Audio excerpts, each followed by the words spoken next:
I'm Amber Mitchell, 28 years old, and right now I'm sitting in a brand new metallic silver Porsche 911 Turbo S, watching the curtains twitch at my childhood home. 10 years ago, my parents told me I wasn't good enough before throwing me out with just 2 suitcases in pouring rain. Their faces that night, disappointed, disgusted, dismissive, flashed through my mind as I gripped the leather steering wheel. They have absolutely no idea what's coming after what they did to me. The daughter they discarded just pulled up in the car they've dreamed about their entire lives. Before I dive into my story, let me know where you're watching from in the comments. If you've ever felt like you weren't enough for someone who should have loved you unconditionally, hit that like button and subscribe for more real-life stories of resilience and revenge. Trust me, you'll want to stay until the end of this one. Growing up as Amber Mitchell in the Mitchell household meant living in the shadow of impossible expectations. My father, Robert Mitchell, was a former high school football star whose career ended with a knee injury during his freshman year of college. He transferred all his athletic dreams to my older brother Jason, who fortunately had inherited Dad's natural athletic ability. Every weekend was consumed by Jason's games, with my father screaming from the sidelines, living vicariously through his son. My mother, Karen, was more subtle but equally demanding in her expectations. Her weapon of choice was comparison, specifically to my cousin Rachel. Rachel got straight. As again, she would announce at family gatherings, Rachel was chosen for the elite math program. She'd remind me over dinner. Rachel never talks back to her mother, she'd say during our arguments. Rachel was the measuring stick against which I always came up short. It wasn't that I was a bad student. I consistently earned A's and B+S, occasionally getting an A, in subjects that didn't come naturally to me like chemistry. But an A was never celebrated, it was questioned. Why not an A? Did you not study enough? Maybe you should drop some of those art classes and focus on real subjects. Art was my escape, my passion, and ultimately, my battleground with my parents. I'd spend hours in my room, sketching, painting, creating digital designs on the second-hand laptop I'd saved up for from my after-school job at the local bookstore. My art teacher, Miss Reynolds, was the first adult who saw genuine talent in me. She encouraged me to enter competitions, helped me build a portfolio, and celebrated my distinctive style that blended traditional techniques with digital elements. I'll never forget the day I learned I'd won the regional youth art competition. It came with a small scholarship and publication in an arts magazine. I rushed home, bursting with the news, only to find my parents hosting an impromptu celebration for Jason's football team making it to state championships. When I tried to share my achievement, my mother patted my shoulder absently and said, "That's nice, dear. Did you see your brother made the front page of the sports section?" That night, I cried myself to sleep, clutching the certificate they hadn't even asked to see. The emotional distance grew wider as I entered high school. By sophomore year, I'd stopped sharing my achievements altogether. When I won first place at the state art exhibition junior year, they forgot to attend despite my reminder notes on the refrigerator and multiple text messages. I stood alone by my winning piece, watching other parents hug their children, take photos, and beam with pride. My friend Stephanie found me hiding in the bathroom, trying to muffle my sobs. "They're never going to see me." "Steph," I whispered as she hugged me, "no matter what I do, it's never going to be good enough." "Then do it for yourself," she said fiercely. "Your talent isn't about them. It's yours." Those words became my mantra through the next difficult years. As senior year approached, I threw myself into building the best portfolio possible, staying late at school to use their computers, entering every competition I could find. My parents barely noticed my absence at dinner, too busy discussing Jason's college football prospects. What hurt most wasn't the active criticism, it was the indifference. The way they could look right through me, as if I were a ghost in my own home. Sometimes I wondered if they would notice if I disappeared completely.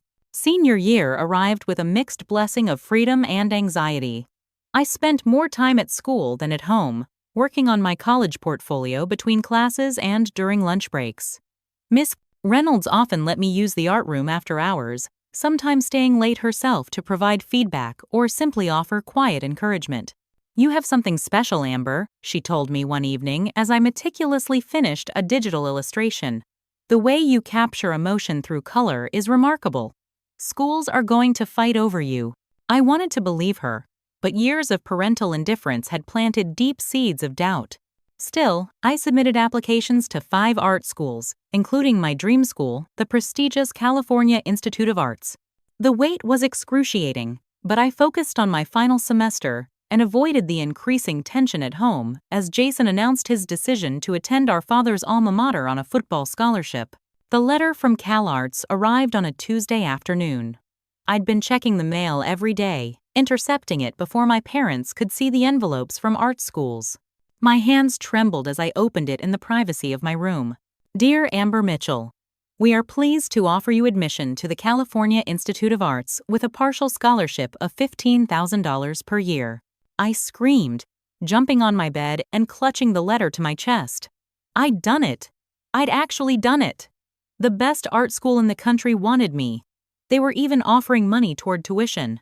For the first time in years, I felt a surge of hope that maybe, just maybe, my parents would finally see my worth. That evening, I placed the acceptance letter on the dinner table, heart pounding as my father unfolded it with a frown. "California," he said, his tone immediately disapproving. "Art school? Amber, we've discussed this. Art is a hobby, not a career." "They're offering me a scholarship," I said, trying to keep my voice steady. "It's one of the best schools in the country. Less than 25% of applicants get accepted." My mother glanced at the letter, then passed it back. "That scholarship hardly covers anything. Do you know how expensive California is? We can't afford this, especially with Jason's equipment needs for college." "I'll take out loans," I said, my initial excitement dissolving into familiar disappointment. "I can work part-time. To waste money on a degree that won't lead anywhere?" My father's voice rose. "Be realistic, Amber. What are you going to do with an art degree? Wait tables and doodle in your spare time?" "My work isn't doodling," I shot back, unusual defiance rising in me. "I've won competitions. I've sold pieces. My teachers say I could really make it." "Teachers," my father scoffed. "What do they know about the real world? About making a living?" "More than you know about art," I muttered. The table went silent. I'd never spoken to my father that way. "What did you say to me?" His face reddened. Something in me snapped. 10 years of being invisible, of being measured and found wanting, of swallowing my dreams to avoid confrontation, it all came pouring out. "You've never even looked at my work, not once. You've skipped every exhibition, ignored every award. I'm good at this, really good, but you've decided it's worthless because it doesn't involve a football or whatever standard of success you've decided matters. Don't you dare speak to your father that way," my mother interjected. "After everything we've done for you, what have you done exactly? Remind me how I don't measure up to Rachel? Make me feel like a ghost in my own home?" My father stood up, towering over the table. "That's enough. If you think you're so talented, so independent, then make your choice right now. Either you apply to a proper school for a real degree business, nursing, teaching, something that will actually support you, or you can take your attitude and move out." I stared at him, my heart pounding. "You're giving me an ultimatum? Over my future?" "We're trying to prevent you from ruining your future," my mother said, her voice tight. "This art fantasy has gone too far." "It's not a fantasy, it's who I am." My voice was quiet now, but steady. "If you can't see that, then you've never really seen me at all." "Then I guess you've made your choice," my father said coldly. "You have until the end of the week to find somewhere else to live." I looked at my brother, hoping for support, but Jason stared at his plate, unwilling to meet my eyes. 3 days later, in the middle of a spring downpour, my father placed my 2 hastily packed suitcases on the front porch. I stood there, rain soaking through my clothes, begging my mother to reconsider. "You're doing this to yourself, Amber," she said, arms crossed. "When you're ready to be reasonable, you can come back." The door closed. I was 18 years old, suddenly homeless, with $342 in my checking account and an acceptance letter to a school I couldn't afford. Through the window, I saw Jason watching, his expression troubled but passive. He knew this was happening, had probably known for days, and had said nothing to warn me. Another betrayal to add to the growing list. I dragged my suitcases through the rain to Miss Reynolds' house, the only place I could think to go. When she opened the door and saw me standing there, drenched and broken, she didn't ask questions. She simply pulled me into a hug and whispered, "Oh, Amber, it's going to be okay." I didn't believe her, not then. But I had nowhere else to go. The transition from high school senior with a bedroom of my own to homeless college student was brutal. Miss Reynolds let me stay in her guest room until graduation, but I knew I couldn't impose indefinitely. I spent those final weeks of high school in a daze, going through the motions while frantically searching for affordable housing near CalArts. Reality hit hard when I realized affordable and Los Angeles didn't exist in the same universe, at least not for an 18-year-old with no credit history and minimal savings. I nearly gave up until Reynolds connected me with a former student who needed a roommate in a 4-bedroom apartment in North Hollywood. The commute to Valencia would be rough, but the rent was the lowest I'd found, $700 for a converted dining room with a curtain instead of a door. I accepted immediately, maxing out a newly approved credit card to pay the security deposit and first month's rent. 2 days after graduation, I boarded a plane to Los Angeles with everything I owned in those same 2 suitcases and a carry-on backpack. My new room was smaller than my bathroom at home, with just enough space for a twin mattress on the floor and a small desk I found on the street. My 3 roommates, Megan, Zach, and Drew, were all at least 5 years older and working in the service industry. They took little interest in the teenage art student suddenly in their midst, which suited my raw emotional state just fine. The first week of freedom felt exhilarating despite the circumstances. I was pursuing my dreams. I'd stood up to my parents. I was independent. Then reality set in. My partial scholarship covered less than half of tuition. Student loans covered the rest of tuition, but nothing else. I needed money for rent, food, transportation, art supplies, and basic necessities. I found a job as a barista at a coffee shop near campus, working opening shifts from 5 a.m. to 11 a.m. before classes. After 2 weeks, I realized it wasn't enough income and added an evening job at a restaurant bussing tables. When that still didn't cover expenses, I started doing graphic design gigs on Fiverr during the few hours between work and sleep. My routine became brutal. Wake at 4 a.m., work until 11 a.m., classes until 5 p.m., restaurant job until midnight, then homework and online gigs until I collapsed around 2 a.m. Repeat. I lost weight my already slim frame couldn't afford to lose. Dark circles became permanent fixtures under my eyes. During one particularly exhausting week, I called my parents. Despite everything, some childish part of me hoped they might have softened, might offer some help or at least encouragement. The call went to voicemail. I tried again the next day. My father answered, listened to my situation for approximately 30 seconds, then said, "This is exactly what we warned you about. When you're ready to come home and attend community college for a practical degree, we'll talk." He hung up before I could respond. I didn't call again. My brother Jason texted occasionally with awkward attempts at maintaining contact. "Hope school is good," or "Dad seems calmer lately."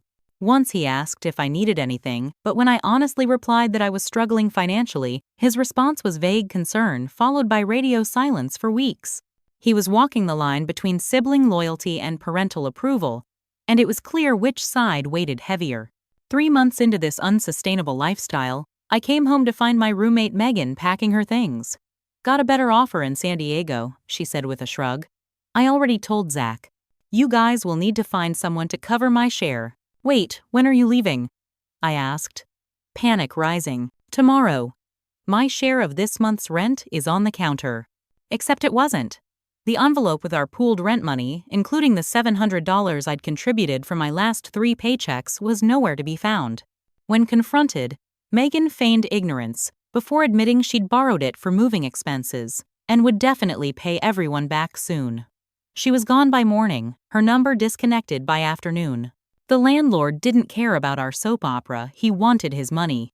Zach, Drew, and I scrambled to cover the shortfall, but I simply didn't have another $700.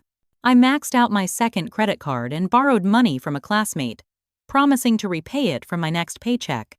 That night, I sat on the floor of my curtained room, surrounded by student loan statements, credit card bills, and past due notices, and broke down completely.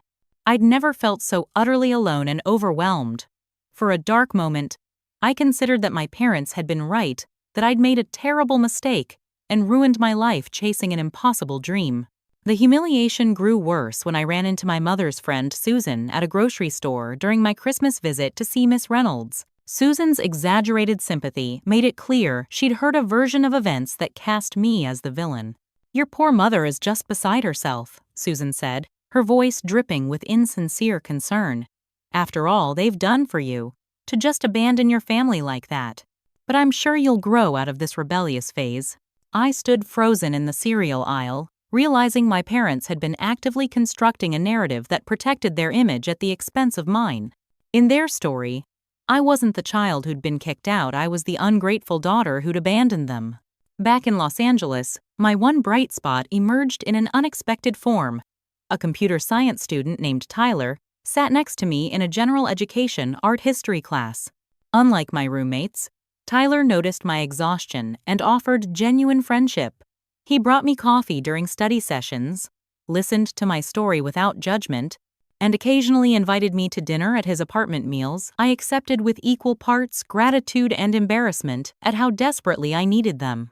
"You're working too hard," he told me one evening, after I nearly fell asleep in my pasta. "No one can maintain this schedule." "I don't have a choice," I said. "If I drop out, my parents win. I can't go back there, Tyler. I can't." He nodded, understanding the determination that drove me even when my body was failing. "Then let's work smarter. I think I can help you make more with your online design work. You're charging way too little for your skill level." That night, Tyler helped me rebuild my online portfolio and pricing structure. It was the first time someone had valued my work enough to suggest I deserved more compensation. A small act of kindness that felt revolutionary after years of having my passion dismissed as worthless. I held on to that feeling like a lifeline as I pushed through my first year of college, surviving on determination and spite when nothing else remained. By the beginning of my sophomore year, the constant hustle had become my normal. I'd found a slightly better living situation, a tiny studio apartment I shared with another art student named Lily. We turned the closet into a makeshift bedroom with a loft bed so we could both have workspace in the main room. It wasn't comfortable, but it was stable. More importantly, something was happening with my art. The technical skills I was learning in school, combined with the raw emotion of my circumstances, created work with an authenticity that started attracting attention. My professors took notice, particularly Professor Santiago, who headed the digital media department. "Your work has something many technically proficient students lack," he told me after class one day. "Hunger, pain, truth. You're not making pretty pictures, you're telling visceral stories." He recommended me for a small commission designing promotional materials for an independent film festival. The $500 payment felt like winning the lottery, but the real value came afterward, when the festival director shared my contact information with colleagues. Suddenly, I had a trickle of freelance work coming in, small projects that paid better than Fiverr and built my professional reputation. I created a dedicated Instagram account for my artwork, posting consistently despite my hectic schedule. To my surprise, it started gaining traction, first hundreds, then thousands of followers appreciating my distinctive style that blended traditional painting techniques with digital manipulation. For the first time since being kicked out, I could breathe just slightly easier. I reduced my coffee shop hours, focusing more energy on classes and commission work. My GPA improved. I even occasionally slept more than 5 hours a night. Then came another betrayal, cutting deeper because I never saw it coming. My cousin Rachel, the golden standard against whom I'd always been measured, messaged me out of the blue. "Your work is amazing, Amber. I've been following your Instagram. I'm so proud of you." The unexpected validation from my childhood nemesis felt surprisingly good, opening a door I thought had been permanently closed. We began corresponding regularly. Rachel seemed genuinely interested in my art career, asking detailed questions about my process and upcoming projects. I found myself sharing concepts for my developing portfolio, including sketches for a series exploring emotional armor, metaphorical shields, and masks people create to protect their vulnerable selves. 3 months into our rekindled relationship, I received an email from a fellow art student with the subject line, "Isn't this your concept?" The link led to the Instagram account of Bennett Reed, an established artist with gallery representation and a six-figure following. His newest collection featured the unmistakable visual language of my emotional armor series, my concept, my approach, even color schemes similar to my sketches. Pieces were already selling for thousands. I felt physically ill, staring at my ideas executed by another artist's hand. When I confronted Bennett through email, his response was dismissive. Conceptual similarity is common in the art world. I've been working on this theme for months.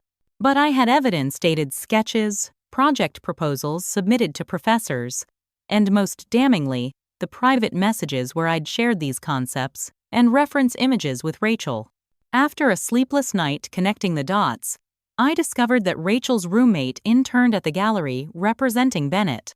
The betrayal was methodical and deliberate. When I called Rachel, planning to give her the benefit of doubt, her immediate defensiveness confirmed my suspicions. "It's not like you were going to do anything significant with those ideas anyway," she finally blurted after her denials fell apart. "Bennett has connections. His work actually sells. Why would you do this?" My voice shook with anger and hurt. Her hesitation spoke volumes before she finally admitted, "Aunt Karen and Uncle Robert asked me to keep an eye on you. They wanted to know if you were struggling enough to come home yet." The realization hit like a physical blow. "So you stole my work to sabotage me? To make sure I failed?" "They're worried about you, Amber. They think this art fixation is keeping you from a stable future. They just want you to come home where they can help you make better choices." I hung up, blocking her number immediately afterward. Then I sat on the bathroom floor of our tiny apartment and sobbed until my throat was raw. This wasn't just about art theft, it was the confirmation that my parents were actively working to ensure my failure. They wanted me broken and desperate enough to abandon my dreams and return to their control. Tyler was furious when I told him, "This is straight-up intellectual property theft. You need to fight this." "With what?" "I can't afford a lawyer. Bennett has gallery backing and industry connections." "But you have evidence, and you have me," Tyler said, his computer science background proving unexpectedly valuable. Digital timestamps don't lie. With Tyler's help, I compiled a comprehensive documentation package. Original sketches with verifiable dates, school submissions, development progression, and the damning messages from Rachel. We sent it to Bennett, his gallery, and several art world blogs that covered ethical issues in the industry. The gallery contacted me within 24 hours. They were removing Bennett's series, pending an investigation, and wanted to discuss a settlement to avoid public litigation. Bennett himself sent a furious email accusing me of trying to damage his reputation, but the evidence was irrefutable. The modest settlement covered my tuition for the next semester and included a signed agreement that Bennett would not use my concepts in future work. More valuably, the incident caught the attention of Mira Kapoor, a gallery owner who specialized in emerging digital artists. "I was impressed by how you handled that situation," she told me during our first meeting at her small but respected gallery, "and more impressed by the work that was worth stealing. Would you consider showing a few pieces in our upcoming New Voices exhibition?" That exhibition led to my first sales as a professional artist, not student work, not commissions, but my own creative vision purchased by people who valued it. I sold 3 pieces on opening night, one for $1,200 more money than I'd ever held at once. Standing in that gallery, seeing my name on the wall labels, watching strangers connect with my work, I experienced a validation that had nothing to do with my parents' approval. I wasn't successful because of them or in spite of them. This was entirely my own creation. I never told my parents about the exhibition. The time for seeking their approval had passed. But I did send a handwritten thank you card to Miss Reynolds, who had believed in me when no one else did. Inside, I tucked a check repaying the money she'd lent me during those desperate first months, along with a photo of me standing beside my sold artwork. Her response came a week later, a simple card containing just 3 words that made me cry happy tears for once. I always knew. 2 years later, I stood proudly at my college graduation ceremony, scanning the crowd out of habit before reminding myself no family would be waving back. Instead, I found Tyler and Lily cheering loudly from the audience, holding an embarrassingly large sign with my name. Miss Reynolds had flown in from Kansas, keeping her promise to see me receive my degree. They were my chosen family now, the people who had earned the right to celebrate this milestone. The last 4 years had transformed me from that terrified, rain-soaked 18-year-old to a confident, if still guarded, young woman with emerging career prospects. My online following had grown to over 50,000 followers. My work had been featured in 3 group exhibitions. I was earning enough from commission work and limited print sales to afford a small studio apartment by myself, a luxury that still felt miraculous after years of curtained non-rooms and converted closets. But the post-graduation reality of surviving as a full-time artist loomed large. I'd accepted a part-time position at a graphic design firm to ensure stable income while building my fine art career during evenings and weekends, a practical compromise between financial security and creative fulfillment. 1 week after graduation, I received an unexpected LinkedIn message from Sophia Williams, founder of Immersive Dreams, a startup developing virtual reality experiences. I'd met her briefly at a digital arts conference months earlier but hadn't expected her to remember me. "I've been following your work," her message read. "We should talk. Are you free for coffee tomorrow?" Sophia was a tech industry legend, a former Silicon Valley executive who'd left to start her own company focused on the intersection of technology and art. At 35, she'd already built and sold 2 successful companies. Meeting her for coffee felt like interviewing with a celebrity. "I'm developing a new app," she explained once we'd settled at a quiet corner table. "A digital meditation and mindfulness platform that uses immersive art environments to facilitate emotional processing. Your work, particularly your Emotional Armor series, captures exactly the aesthetic and emotional resonance I'm looking for." She slid an iPad across the table, showing me prototype screens of her application. "I want to commission you to design our core visual experience. 10 original digital environments, each exploring different emotional states. Full creative control within our technical parameters. Exclusive license, but you retain copyright." I nearly choked on my coffee when she named her proposed budget, $85,000 plus royalties on subscription revenue. "That's substantial," I managed, trying to sound professional while my heart raced. "It's market rate for the skill level I need," Sophia said, matter-of-factly. "This isn't a favor, Amber. I've vetted dozens of artists. Your work communicates emotional complexity in a way that's both beautiful and accessible. That's rare." I signed the contract the following week, giving notice at the design firm I'd barely started at. For the next 6 months, I threw myself into creating the most sophisticated work of my career. Sophia's team provided technical support, but the creative vision was entirely mine, a level of artistic trust I'd never experienced. The app, Sanctuary, launched to immediate acclaim. Technology journals praised its innovative approach to mental wellness. Art publications highlighted the emotional depth of the visual environments. Within 3 months, it had over 1 million downloads and was featured by Apple as App of the Year. My name appeared in the credits and promotional materials. My social media following tripled overnight. Limited edition prints of concept art sold out in minutes. For the first time in my life, I was financially secure, not wealthy, but able to pay my bills, save for the future, and even begin repaying my student loans ahead of schedule. Then came a text from my brother Jason.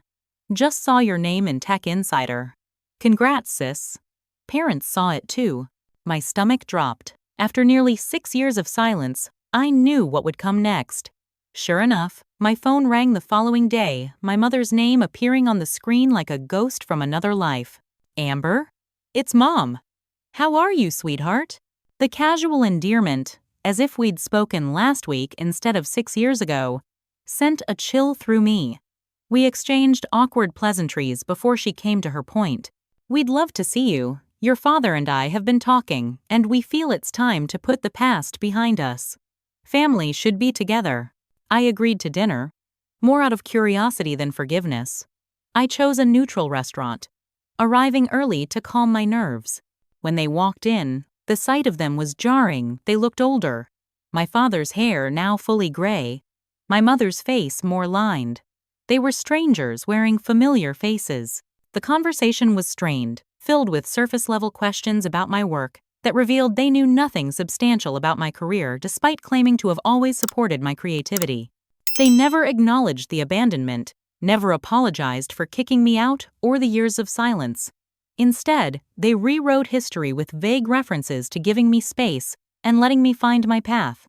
I listened more than spoke, observing the subtle ways they took credit for my success. "We always knew you had potential," my father said, as if he hadn't called my passion worthless. "Sometimes children need to find their own way," my mother added, as if homelessness had been a character-building exercise they'd thoughtfully provided. Just as I was preparing to leave, my father cleared his throat awkwardly. "There's something else we wanted to discuss. Jason has been having a tough time with his sporting goods business. The economy, you know. He needs investors to keep it afloat. About 30,000. We've helped as much as we can. But," and there it was, the real reason for the reunion. Not reconciliation, but financial opportunism. My success wasn't something to celebrate, it was something to leverage. I looked at these people who shared my DNA but had never shared my dreams, and felt nothing but a hollow sadness. "I'll think about it," I said, knowing I would indeed help Jason despite everything. He hadn't protected me, but he'd been raised in the same dysfunctional system, molded by the same conditional love. I wrote a check for $10,000 the next day, sending it directly to Jason with a note. "For your business. Not them. This doesn't make us even, but it makes us family in the only way I can manage right now." He called to thank me, his voice thick with a complex mixture of gratitude and shame. "They shouldn't have asked you like that. I told them not to." "But you didn't stop them," I replied quietly. "No," he admitted. "I never do." In that moment, I pitied my brother, the golden child, who had never experienced the freedom of falling from grace. He remained trapped in the cycle of conditional approval I'd been forcibly ejected from. My exile had become my salvation. 3 years after the Sanctuary app launch, my career had transformed completely. I'd established my own digital art studio in a converted warehouse space, complete with state-of-the-art equipment and enough room to hire 2 part-time assistants. My work appeared in major digital art exhibitions across the country. Museum curators included my pieces in collections exploring the emerging intersection of traditional fine art and digital media. The financial success surprised me most. Growing up with my parents' constant message that art was an impractical indulgence had ingrained deep insecurities about money. Now at 27, I earned more annually than my father had at the peak of his accounting career. My tax returns confirmed what my parents had never believed possible, that passion could be profitable when paired with discipline and opportunity.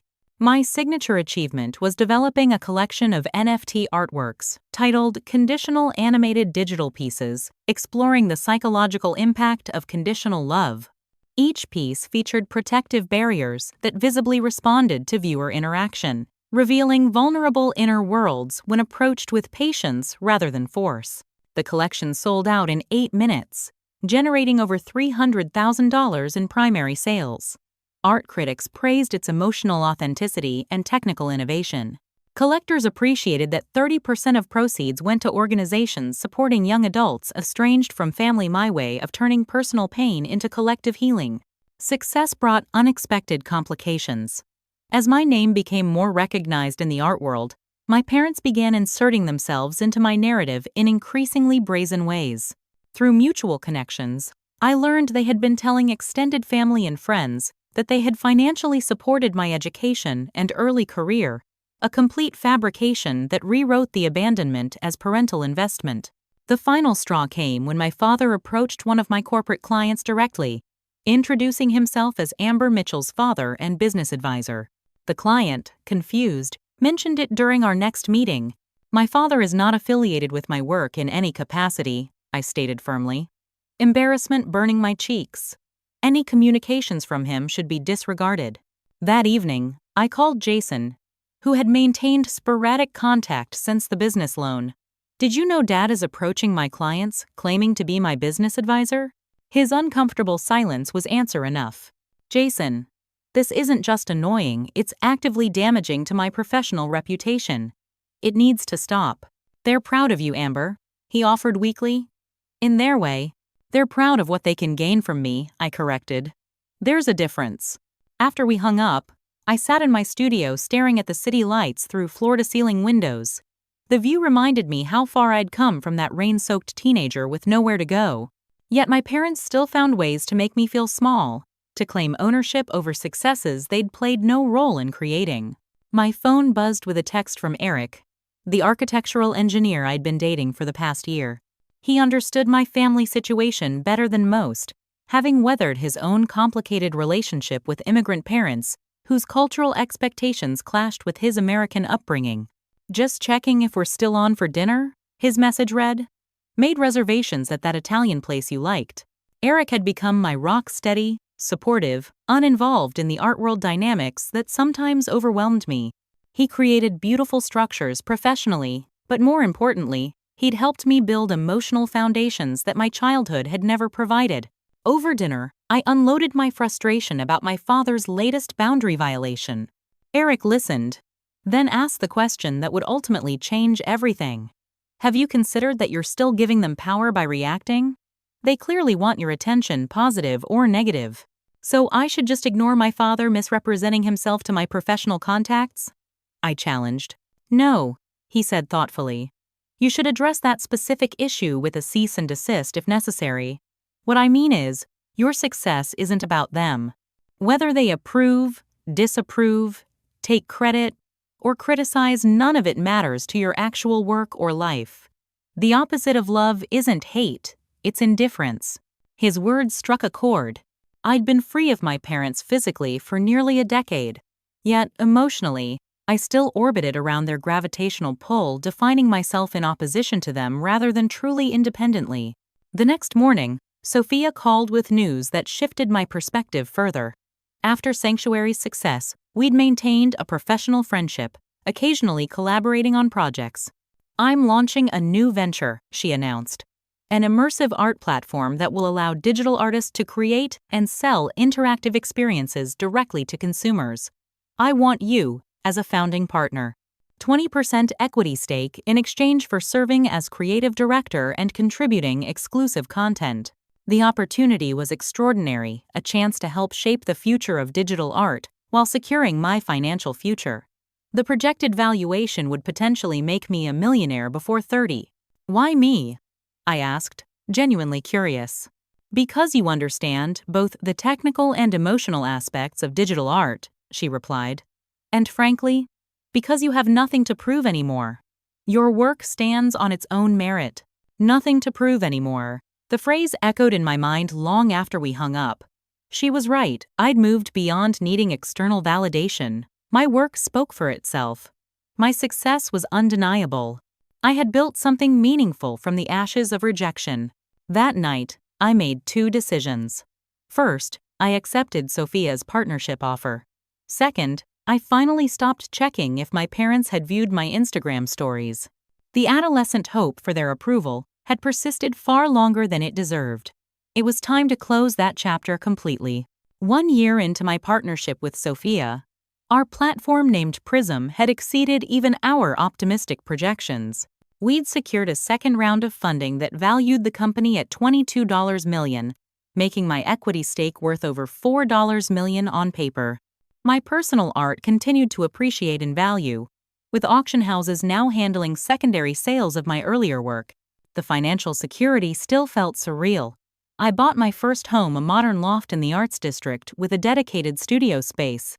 I created a scholarship fund for art students from disadvantaged backgrounds. I even splurged on luxury vacation with Eric to celebrate our 2nd anniversary. In this period of unprecedented stability, I received a wedding invitation from my brother Jason. He was marrying his college sweetheart, Grace, a kind-hearted physical therapist who'd helped him recover from the knee injury that had ended his football career. Despite our complicated relationship, I wanted to support this positive step in his life. Are you sure about this? Eric asked as we packed for the trip. You haven't seen most of these people in years. It's Jason's day, I reasoned. I can handle a few hours of awkwardness for his sake. The ceremony was lovely, held in a rustic barn venue decorated with wildflowers and string lights. I kept a low profile during the ceremony, slipping into a back row just before it began. At the reception, however, hiding became impossible. Family members I hadn't seen in a decade approached with intrusive questions, thinly disguised as pleasantries. Was that your boyfriend? Not married yet at your age? Still doing that computer drawing thing? Is there actually money in that? I navigated these interactions with practiced composure, keeping conversations brief and deflecting personal questions. Eric provided steady support, his hand warm against my lower back during particularly tense moments. The real challenge came during the formal dinner when I found myself seated at a table with my parents, Aunt Susan, who had spread their lies years ago, and several family friends. My mother wore an expression of practiced martyrdom, while my father projected an air of magnanimous forgiveness as if he were graciously overlooking my transgressions rather than his own. Amber has become quite successful with her digital pictures, my mother announced to the table. We always encouraged her artistic talents. I nearly choked on my champagne but said nothing, unwilling to create a scene at Jason's wedding. It took some tough love, my father added, patting my mother's hand. But we knew she had potential if she applied herself properly. The conversation continued in this vein, with my parents recasting themselves as the supportive foundation beneath my success rather than the obstacle I'd overcome. I excused myself to the restroom, needing a moment alone to regain my composure. As I returned, I paused behind a decorative column, overhearing my parents speaking to a group of relatives who had asked about my career. "Oh, we're so proud," my mother was saying. "We paid for her art school, of course. Those California tuitions are outrageous. But we believed in her vision. Invested in her first studio, too," my father added smoothly. Sometimes, young people need to think they're doing it all on their own. But parents know when to step in with support. The blatant lies left me breathless with anger. They weren't just taking credit for supporting me, they were fabricating financial contributions that had never existed, erasing the years of poverty and struggle I'd endured, specifically because of their abandonment. I stepped forward, intending to confront them, when my mother spotted me and brightened with artificial warmth. "There's our successful daughter. We were just telling everyone about your company. What was it valued at again, dear? Millions, wasn't it?" Before I could respond, she continued in a hushed, performatively discreet tone that was intentionally audible to everyone nearby. "You know, now that you're doing so well, your father and I were hoping you might help us realize a small dream of ours." "Mother," I said warningly, but she pressed on. "We've always wanted a Porsche 911, the silver Turbo S model. Your father test drove one back when you were in high school and has talked about it ever since. Now that you're," she gestured vaguely at me, "financially comfortable, we thought perhaps as a thank you for everything we've done." "Everything you've done?" The words escaped before I could contain them. "Well, yes," my father interjected. "We made sacrifices for your education, supported your career choices even when we had concerns. You kicked me out," I stated flatly. "In the rain. With 2 suitcases." An uncomfortable silence fell over the nearby tables. My mother's smile became strained. "That's not exactly how it happened, Amber. You chose to leave because you didn't want to follow our reasonable guidelines." "I was homeless," I continued, my voice steady despite the emotion churning beneath. "I worked 3 jobs while taking full-time classes. I nearly collapsed from exhaustion. I lived in a converted dining room with a curtain for a door because I couldn't afford a real bedroom." "Now you're just being dramatic," my father said dismissively. "If things were really so bad, you could have come home any time. On your terms. Abandoning my dreams. Admitting you were right." I shook my head. That wasn't support. It was control. My mother's face hardened. "Well, regardless of how you remember things, you've clearly done well for yourself. I think that means you're finally good enough to be a proper Mitchell, don't you think, Robert?" The casual cruelty of her statement, the implication that I'd only earned my place in the family through financial success, broke something loose inside me. Years of suppressed hurt and anger surged forward. I was always good enough, I said, my voice rising. My art was always valuable. My dreams were always legitimate. The fact that you couldn't see that reflects your limitations, not mine. People were openly staring now. Jason approached hurriedly from across the room, his face a mask of concern. "You ungrateful," my father began, but I cut him off. "I don't want your approval anymore. I don't need it. And I certainly don't owe you a Porsche or anything else for the privilege of being abandoned when I was barely an adult." I turned to Jason, who had reached our table with Grace beside him. "I'm sorry," I told him sincerely. "I didn't come here to cause a scene, but I can't sit here and listen to them rewrite history." "Amber, please," he began, his expression torn between family loyalty and the uncomfortable truth. "It's your wedding day," I said, gathering my purse. "You deserve better than this drama. I love you, but I need to go." Eric and I left immediately, the weight of the confrontation pressing on my chest like a physical burden. In our hotel room, I finally broke down, sobbing in his arms as the adrenaline faded. "I thought I was past this," I gasped between tears. "I thought it couldn't hurt anymore." "Some wounds run deeper than others," Eric said gently, stroking my hair. "But you spoke your truth. That matters." I just wanted to get through one family event without falling apart. I laughed bitterly. So much for closure. But as the initial emotional storm subsided, I realized something important had changed.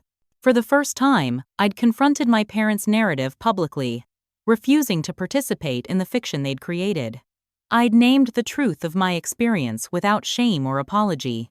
It wasn't the closure I'd imagined, but perhaps it was the closure I needed, not a neat reconciliation, but the final severing of my need for their validation.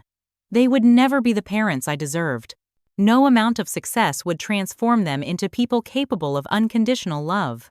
I sent Jason and Grace an apology gift with a note explaining that I couldn't maintain contact with our parents but wished them both happiness. It was the most honest thing I could offer, a boundary that protected me while respecting his choices. That night, staring at the hotel ceiling, I made a decision. The mention of the Porsche had lodged in my mind, not because I intended to fulfill their request, but because it represented something significant: their materialistic definition of success, their transactional view of relationships, their unchanged nature despite the passage of years. Perhaps there was one final statement to make after all.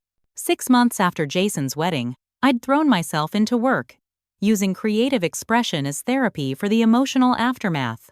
My newest collection, Inheritance, exploring the concept of emotional legacies passed between generations, had been my most personal and critically acclaimed work to date. Professionally, everything was thriving. Prism had expanded internationally, attracting both established artists and emerging talents to our platform. My personal artwork had been acquired by 3 major museums for their permanent collections. Financial publications had begun featuring me in articles about young entrepreneurs reshaping creative industries. Personally, I'd finally started working with a therapist who specialized in family estrangement, unpacking the complex layers of grief, anger, and lingering attachment that the wedding confrontation had surfaced. The process was uncomfortable but necessary, exposing patterns I hadn't recognized and defensive mechanisms that no longer served me. Revenge fantasies are common, my therapist explained during one session. They're the mind's way of reclaiming power in situations where you felt powerless. The question is whether acting on them provides genuine healing or just temporary satisfaction. Her words resonated as I considered the idea that had been germinating since the wedding. My parents had asked for a Porsche 911 Turbo S, the ultimate status symbol in their eyes, the material embodiment of success they could parade before friends and neighbors. The car they'd wanted but could never afford. The car my father had test-driven repeatedly at dealerships with no intention of purchasing, just to feel temporarily important. I could easily buy it now. The thought was both empowering and disturbing. Would purchasing the car for them be an act of generosity or hostility? My therapist asked when I shared the thought. Neither, I replied. I wouldn't be giving it to them. Jason called around this time, breaking months of cautious silence.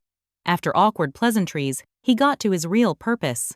Mom and Dad are having financial trouble. Dad made some bad investments, and they might lose the house.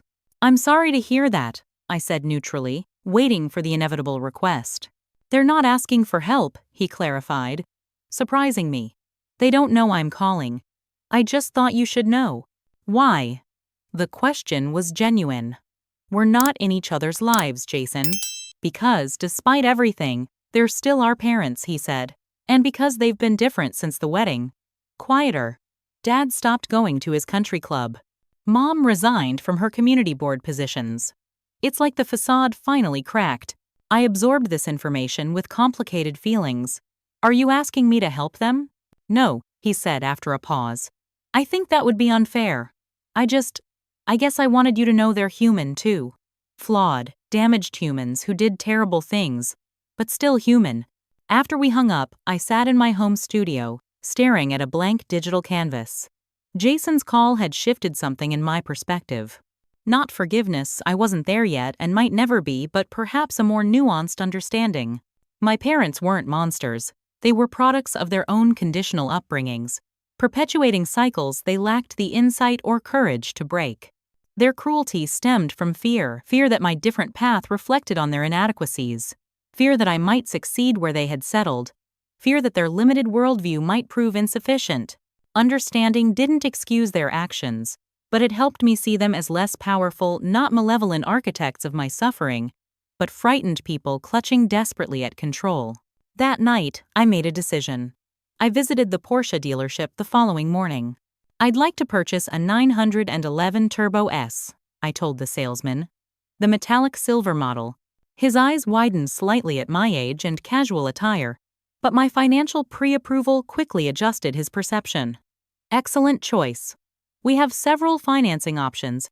"I'll pay in full," I interrupted, a statement that felt both empowering and surreal. The transaction was completed with surprising efficiency when money was no object. As I signed the final paperwork, the salesman asked, "Is this a gift?" "We offer concierge delivery with customized presentations." "No," I replied. "This is just for me." Driving the Porsche off the lot, I felt an unexpected emotional surge, not triumph or vindication, but a profound sadness for all that had been lost. This machine of metal and engineering represented decades of broken family dynamics, of love contingent on achievement, of status prioritized over connection.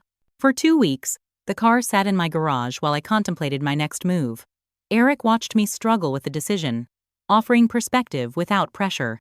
"Whatever you choose to do with it, keep it, sell it, drive it to their house, should serve your healing, not their narrative," he advised. "Don't let it become another way they occupy space in your head." I called my therapist for an emergency session, explaining my purchase and conflicted feelings. "What outcome are you hoping for?" she asked. "If you drive this car to their house, what response would satisfy you?" "I don't know," I admitted. "Part of me wants them to see that I achieved everything they said I couldn't. Part of me wants to show them what their approval cost. And part of me just wants to finally close this chapter." "Those are very different motivations," she noted. "Which feels most authentic to where you are now in your healing journey?" The question stayed with me as I drove home, the powerful engine of the Porsche responding to the slightest touch. The car was undeniably beautiful, an engineering masterpiece, but it held no emotional value for me. My markers of success were different. Creative fulfillment, meaningful relationships, the freedom to define my own worth. I realized then what I needed to do, not for revenge, but for resolution. I needed to face my past directly, acknowledge its impact, and consciously choose to move forward unburdened. The next morning, I pointed the silver Porsche toward my childhood neighborhood, rehearsing what I would say when I arrived. No anger, no accusations, no rehashing old grievances. Just truth, calmly stated, and then release. As I approached the familiar streets, I felt strangely calm. The neighborhood looked smaller than in my memories, the houses more ordinary. My parents' home, once the center of my universe, was just another suburban dwelling with peeling trim and an aging roof, physical confirmation of Jason's report about their financial struggles. I parked directly in front of the house, the Porsche gleaming in the morning sun, a silver beacon impossible to ignore. Then I waited, hands steady on the steering wheel, watching the curtains twitch as someone noticed the unfamiliar luxury car. The front door opened slowly. My father emerged first, followed closely by my mother. They stood on the porch, staring at the silver Porsche with expressions of confusion that shifted to shock when they recognized me behind the wheel. For a moment, we all remained frozen in a tableau of uncomfortable recognition. I stepped out of the car, feeling oddly detached from the scene, as if watching it unfold from a distance. My mother's hand fluttered to her throat, a theatrical gesture I remembered from childhood confrontations. My father's posture stiffened, his jaw setting in the defensive stance that once terrified me but now seemed merely sad. "Amber," my mother finally spoke, her voice straining for normalcy. "What a surprise." "Hello," I replied simply, standing beside the car they had coveted for decades. An awkward silence stretched between us. My father's gaze kept returning to the Porsche, calculations visibly running behind his eyes, the model, the cost, the statement its presence made in their modest driveway. "That's quite a car," he finally managed, a complex mixture of emotions crossing his face: envy, resentment, confusion, and something that might have been pride if he'd allowed himself to feel it genuinely. "It is," I agreed. "The 911 Turbo S. The exact model you wanted." My mother stepped forward, sudden hope brightening her features. "It's beautiful, darling. Did you want to come inside? We could have coffee." "I didn't come to stay," I interrupted gently. "And I didn't bring the car for you." Their expressions fell in near-perfect unison, confusion replacing momentary expectation. "I bought this car because it represents something important," I continued, my voice steady despite the emotion building in my chest. "Not achievement or status or wealth. It represents the final step in understanding that I don't need to prove anything to anyone, especially not to you." My father's face darkened. "If you came here just to show off?" "I came here to give you something," I said, reaching into my bag to retrieve an envelope. "Not the car. This." I handed the envelope to my mother, whose hands trembled slightly as she accepted it. Inside were photographs, images of my major milestones they had missed. My college graduation, my first gallery opening, the launch of Sanctuary, the opening of my studio, my partnership announcement with Sophia. The final item was a letter I had written after weeks of therapy sessions, not an accusation but an honest account of my journey from the night they'd kicked me out to the person I'd become. It acknowledged the pain without dwelling in it, expressed gratitude for the independence that hardship had forced upon me, and released them from any obligation to recognize their role in either my suffering or my success. "I wanted you to see what you missed," I explained as they silently examined the contents. "Not to hurt you, but because I'm finally ready to let go of wishing you had been there. I'm letting go of the daughter who desperately needed your approval." My mother's eyes filled with tears, whether from genuine remorse or self-pity, I couldn't tell and no longer needed to decipher. "We made mistakes," she said softly. "We were trying to protect you from disappointment." "I know you believe that," I replied, neither accepting nor rejecting her perspective. "We all did the best we could with what we understood at the time." My father stood stoically, emotion working beneath his carefully controlled expression. "The car, it's impressive. You've done well for yourself." A decade ago, those words would have filled me with validation. Now, they were simply sounds, carrying no power to elevate or diminish my sense of self. "I didn't buy it for myself either," I told him. "After today, I'm donating it to a foundation that provides transportation and housing support for homeless youth. They'll auction it to fund their programs." Something shifted in his expression: surprise, perhaps respect, though it hardly mattered anymore. "Would you like to come in?" My mother tried again. "Just for a little while? We could talk properly, maybe start to." "No," I said with gentle firmness. "I have peace with our story as it is. I don't need it to change anymore."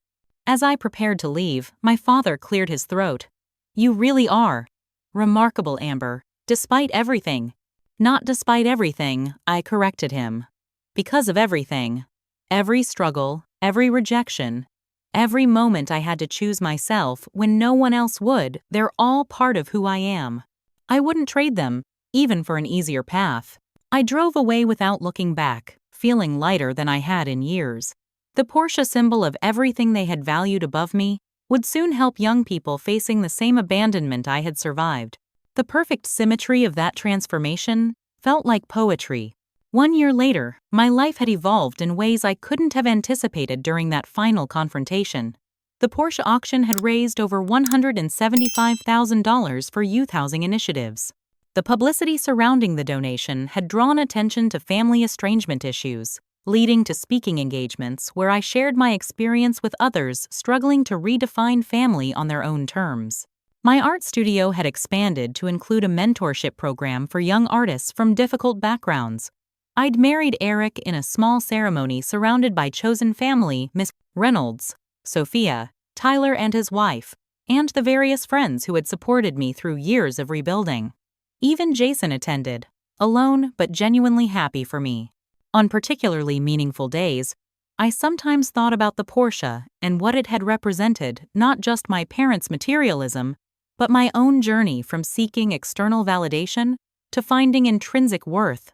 The car itself was gone, but its purpose had been fulfilled. It had carried me to the final confrontation I needed, then transformed into something more valuable than status or revenge, opportunity for others facing similar struggles. The truth was, my parents had given me an invaluable gift when they kicked me out that rainy night. Not intentionally, not lovingly, but irrevocably. They had forced me to discover my own strength, to build resilience that no future rejection could shatter, to create success defined by my values rather than inherited expectations. The ultimate revenge wasn't buying their dream car or flaunting my success. It was finding happiness completely independent of their approval. It was breaking generational patterns of conditional love. It was creating art from pain and community from isolation. It was becoming someone who could look at her reflection and think, "You are more than enough, exactly as you are." What about you? Have you ever had to redefine your worth after someone who should have loved you unconditionally failed to see your value? Or maybe you found your own chosen family who supports your authentic self? Share your experiences in the comments below. And if this story resonated with you, please like, subscribe, and share it with someone who might need to hear that they are enough, exactly as they are. Thank you for listening to my journey. And remember, sometimes the family we create matters more than the family we're born into.